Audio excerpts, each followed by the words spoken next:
પૂછાતો હોય છે આજકાલની પરીક્ષાઓમાં. તો આવા પરીક્ષાની અંદર આવો પ્રશ્ન પૂછાય તો રકમ શું કહેવા માંગે સમજીએ.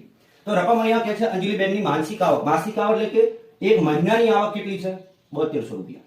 માસિક આવકનો મતલબ થાય મહિનાની. અંજલિબેનની મહિનાની આવક 7200 રૂપિયા છે. તેમના દ્વારા બને જો તો 7200 રૂપિયા છે. આ 7200 રૂપિયા એમના એક મહિનાની અંદર કમાય છે. એક માસ, આ એક માસની અંદર, એક મહિનાની અંદર 7200 રૂપિયા કમાય છે. એમની પાછળ ક્યાં ક્યાં ખર્ચ કરે છે ને એ ખર્ચ આપ્યો છે. જો કેળવણી પાછળ 10% ખર્ચ કરે છે, ખોરાક પાછળ 40%, 5% કપડા પાછળ, 20% બચત પાછળ અને 25% એમનો અન્ય ખર્ચ છે. આનો ટોટલ સરવાળો કરશો એટલે 100 થશે. હવે પ્રશ્ન સમજો શું કહે છે. કપડા પાછળનો ખર્ચ કેટલા રૂપિયા થાય? હવે આપણને પૂછ્યું છે કપડા પાછળનો ખર્ચ કેટલા રૂપિયા થાય. તો અહીંયાથી જોવું પડે કપડા ક્યાં છે, તો અહીંયા કપડા લખેલ છે.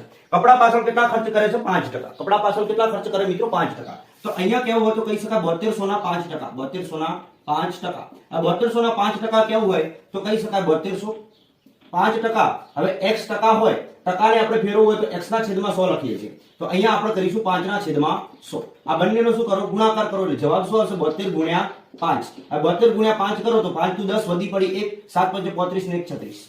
360 રૂપિયા છે ને એ મિત્રો શાની પાછળ કાઢશે? તો 360 રૂપિયા છે એ કપડા પાછળ કાઢશે. બરાબર છે. અહીંયા પછી આપણે વાત કરીએ કે વર્તુળ આલેખમાં બચત પાછળ કેટલા રૂપિયાની જોગવાઈ છે. તો અહીંયા વર્તુળ આલેખની અંદર બચત માટે કેટલા રૂપિયાની જોગવાઈ છે? તો બચત પાછળ કેટલા રૂપિયાની જોગવાઈ છે? તો બચત ક્યાં છે? તો અહીંયા બચત પાછળ કેટલા રૂપિયાની જોગવાઈ છે? તો 7200. 7200 ના 20%. સોરી, તો બચત પાછળ 20% છે એટલે લખીશું 7200 ના 20%. આ 7200 ના 20% એટલે કેવું તો કહી શકાય 7200 ગુણ્યા 20 ના છેદમાં 100. અહીંયા બે શૂન્ય ઉડી જાય એટલે જવાબ કેટલો આવશે? 72 ગુણ્યા 20. આ 72 ગુણ્યા 20 કરો એટલે 1440.